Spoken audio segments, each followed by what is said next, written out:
রোজার ঈদ, কুরবানির ঈদ, যেকোনো ঈদ বা ঈদ ছাড়াও যেকোনো সময় কিন্তু আমরা বাসায় সেমাই বানাই। আর সেমাইটা যদি মাঝে মাঝে একটু ডিফারেন্ট হয় তাহলে কিন্তু খেতে ভালোই লাগে। তো আমি এই সেমাইটা বানানোর সময় ভাবছিলাম যে কেমন যেন হবে। তো খেতে আলহামদুলিল্লাহ খুব মজা হয়েছে, তাই রেসিপিটা আপনাদের সাথে শেয়ার করতেছি। ভালো লাগলে অবশ্যই বাসায় ট্রাই করে দেখতে পারেন। তো প্রথমে চুলার মধ্যে আমি একটা প্যান বসিয়ে সেটার মধ্যে ঘি দিয়ে দিয়েছি। এটার মধ্যে কিন্তু কোনো অয়েল ইউজ করা যাবে না, তো পুরোটাই হলো ঘিয়ে ভাজতে হবে।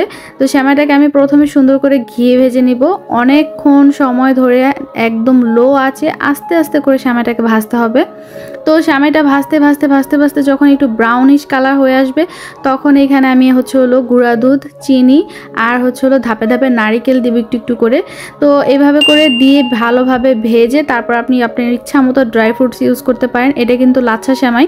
তো এই লাচ্ছা সেমাইটাকে সুন্দর করে এভাবে ভেজে নিলে কিন্তু অনেক বেশি ক্রিস্পি হয়। আর চিনির পরিমাণটা সামান্য দিবেন বা আপনার টেস্ট অনুযায়ী দিতে পারেন। খেতে আলহামদুলিল্লাহ অনেক বেশি মজার। বাসায় অবশ্যই আমি বলবো একবার হলেও ট্রাই করবেন।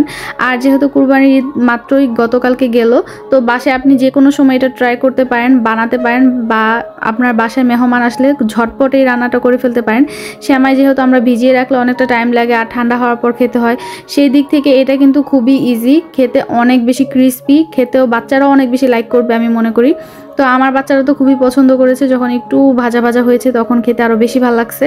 তো বাসায় এইভাবে আমি বলবো একবার হলো একদিন হলো ট্রাই করে দেখবেন। রেসিপিটা যদি ভালো লাগে অবশ্যই কিন্তু কমেন্ট করে জানাবেন যে কেমন লাগলো। তো আসলে কুরবানির ঈদ নিয়ে কথা বলি দুই একটা। তো কুরবানির ঈদটা আমি গতবার এখানে করেছিলাম। তো গতবার এখানে যখন কুরবানি দিচ্ছি তখন আমার কাছে খুব খারাপ লাগছে, কারণ আমি এখানে কাউকে মাংস দিতে পারি না। আর ইটালিতে এমন না যে ফকির মিসকিন আছে আপনি যাকে তাকে মাংস দিতে পারবেন। হাতে গোনা 2-4-10টা ফ্যামিলি হয়তো বা থাকে যাদের চেনা জানা পরিচিত, এছাড়া বাহিরের কাউকে দেওয়া যায় না। তো সেই দিক থেকে আমার কাছে খুব খারাপ লাগছে। তো এই জন্য এবার আমি হলো এখানে কুরবানিটা দেই নাই। আমার হাজব্যান্ডকে বলে আমি হলো গ্রামের বাড়িতে, আমার শ্বশুর বাড়িতে কুরবানিটা দেওয়া হয়েছে। এখানে দিতে চাইছিল কিন্তু আমি দিলাম না, কারণ হলো আমি মাংস খেয়েও শেষ করতে পারি না। এত মাংস থাকে, প্রায় 40-45 কেজির মতো মাংস আসে। তো এগুলো আসলে খেয়েও সম্ভব না শেষ করা। আমার বাচ্চারা গরু মাংস খুব একটা বেশি লাইক করে না, বেশি চিকেন লাইক করে। তো এই জন্য সব কিছু চিন্তা করে দেখলাম যে না, গ্রামের বাড়িতে দেওয়াটাই ভালো। এখানে অনেক আত্মীয় স্বজন আছে, গরিব মানুষ আছে, যাদেরকে দিলে সোয়াব হবে। নিজে খাওয়ার চেয়ে তাদেরকে দেওয়াটাই আমার কাছে বেশি ভালো লাগছে। তো এই জন্য এখানে আর কুরবানি না দিয়ে হলো গ্রামের বাড়িতে কুরবানি দিয়ে দিই। তো সবাই দোয়া করবেন যাতে কুরবানিটা কবুল হয়, আর সবার জন্য দোয়া রইল, সবার কুরবানি যাতে আল্লাহ তাআলা কবুল করেন সেই দোয়াই করি।